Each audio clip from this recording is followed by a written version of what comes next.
Bienvenue à tous, merci de regarder Télé 50, mais regardez aussi votre magazine d'actualité politique en RDC. Aujourd'hui, nous avons fait appel à un professeur d'université, des universités. Il s'appelle Israël Kabashiki.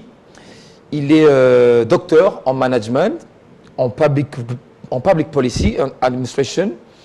Il a également une licence en sciences économiques. Il est consultant.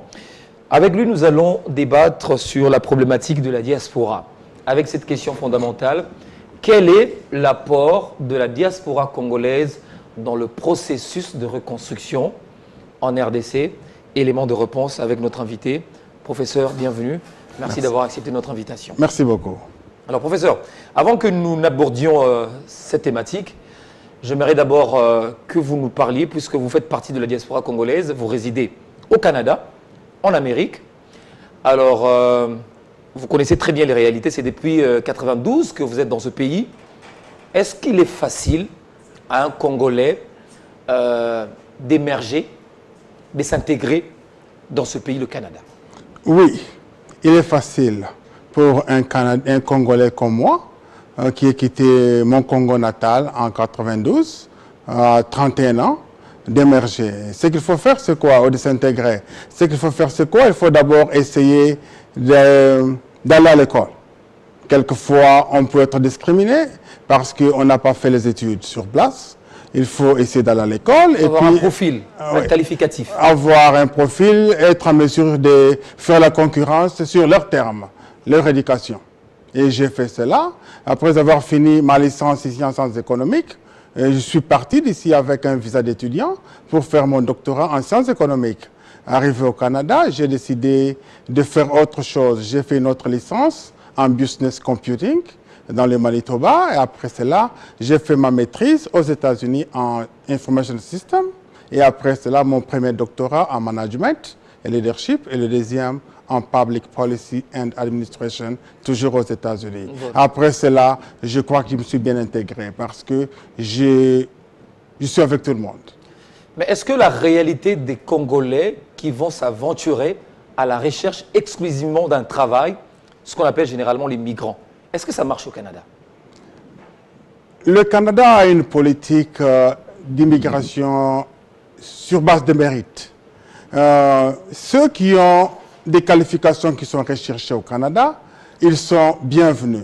Ils sont sollicités et ils peuvent avoir un visa de travailleur et être en mesure de travailler. Mais ça, c'est l'intégration professionnelle. Il faut aussi parler de l'intégration sociale. Là, c'est un problème parce que beaucoup d'Africains, ils restent dans leur milieu traditionnel. Et ils sont en Occident, mais toujours entourés de leurs. Oui. Alors, il y a une difficulté pour s'intégrer. Tel n'a pas été le cas avec moi. Voilà.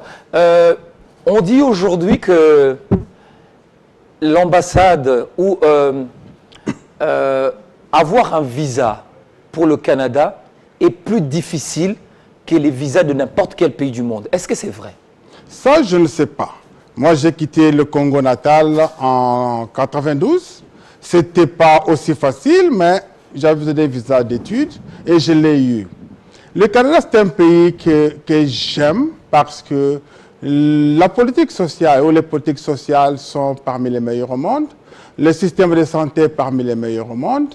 Et j'ai fait même ma thèse doctorale sur le système de santé du Canada. Bien meilleur que les États-Unis même. Oui, très bien, parce que le système de santé du Canada est basé sur l'assurance nationale, l'assurance médicale nationale.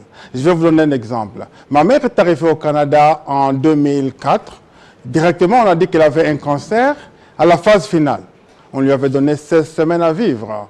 Alors, je l'ai emmené à l'hôpital, j'ai laissé mon travail de côté. On avait fait ce qu'on appelle une expérience sur un traitement qu'il venait de découvrir. Alors, on l'a traité. Le cancer est parti, elle est vivante jusqu'à ce jour ici. Jusqu'à ce jour? Alors, oui, 16 semaines en 2004, elle est là, vivante et bien portante. Mais vous savez, si on était aux États-Unis, on aurait payé plus de 200 000 $ pour son traitement. Mais au Canada, on n'a pas payé même un seul dollar à cause du système de santé du Canada qui est basé sur l'assurance médicale nationale. Voilà. Alors, revenons cette fois-ci à notre sujet. Lorsque l'on considère la diaspora africaine notamment la diaspora de l'Afrique de l'Ouest, on n'a pas l'impression, on sent que les Africains qui vont à l'étranger et qui reviennent dans le pays de l'Afrique de l'Ouest reviennent avec des idées, reconstruire leur pays. Mais ce qui n'est pas le cas avec la République démocratique du Congo. Quel est votre avis? Est-ce que ça bloque au niveau des Congolais eux-mêmes qui ne savent pas ce qu'ils doivent faire, ou bien il n'y a pas un encadrement suffisant au niveau du pouvoir public?